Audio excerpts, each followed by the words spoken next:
আসসালামু আলাইকুম বন্ধুরা, সবাই আশা করি ভালো আছেন। আপনারা দেখতে পাচ্ছেন আমার সামনে একটি এলএসের ইনভার্টার, 15 কিলোর একটি ইনভার্টার। এইটার মাধ্যমে একটি ব্লোয়ার ফ্যানকে চালানো হয়। মূলত এই ইনভার্টারটার সমস্যা আপনাদের আমি এখন বলতেছি। এখন আমি ইনভার্টারটা চালু দেব, একটু পরে একটা ফল্ট আসবে, তারপরে দেখাচ্ছি আপনাদের ধীরে ধীরে কী জন্য সমস্যাটা হইতেছে।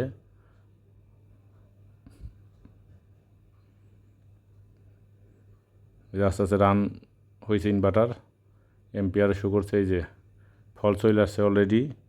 এটা হচ্ছে ড্রাইভ 12 থার্মাল ফল্ট। তো আমরা এখন এটাকে বন্ধ করব। যদি কেউ চালাতে যাতে না পারে জন্য আমরা টিপ করে নিলাম, বেকারটা এমসিসিবি টিপ করে নিলাম। এখন আমরা এটাকে খুলব।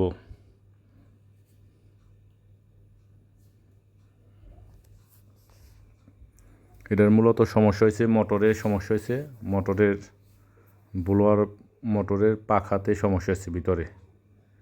এই জন্য এখন আমরা এই মোটরের কেবলগুলো আলাদা করে দিব যাতে কেউ না চালাতে পারে। তা নাহলে এইভাবে লাইন দিয়ে চালাতে গেলে ইনভার্টারের প্রবলেম হতে পারে।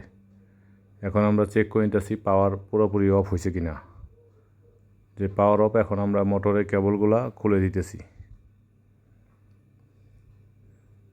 এই যে ডব্লু নাম্বারের কেবল খুলে দিতেছি। এখন ভি, এরপরে ইউ ভি ওয়াই।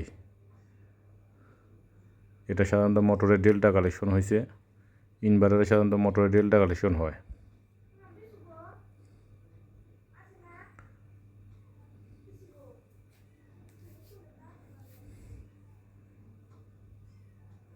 এই যে খোলা হইতেছে মোটরের কেবলগুলো। এই যে ভি কেবল মানে ইয়েলো কেবল খোলা হইতেছে।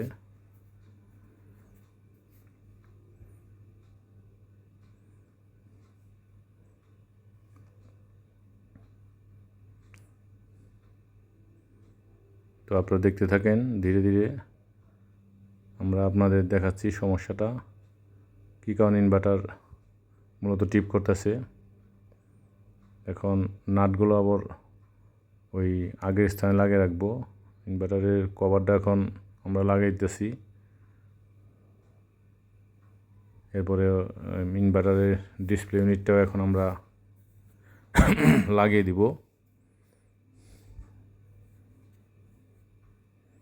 তো এই যে এখন আমরা ডিসপ্লেটাও এখানে লাগিয়ে রাখতেছি।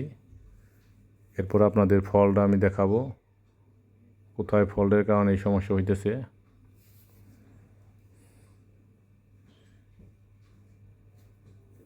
তো এখন আমরা ওইখানে চলে যেতেছি, দরজা আটকে দিলাম প্যানেলে। তো মোটরের সাথে ব্লোয়ারের পলির সাথে বেল দিয়ে আটকানো আছে। এই যে আমরা ঘোরানোর চেষ্টা করতেছি, ঘুরতেছে না।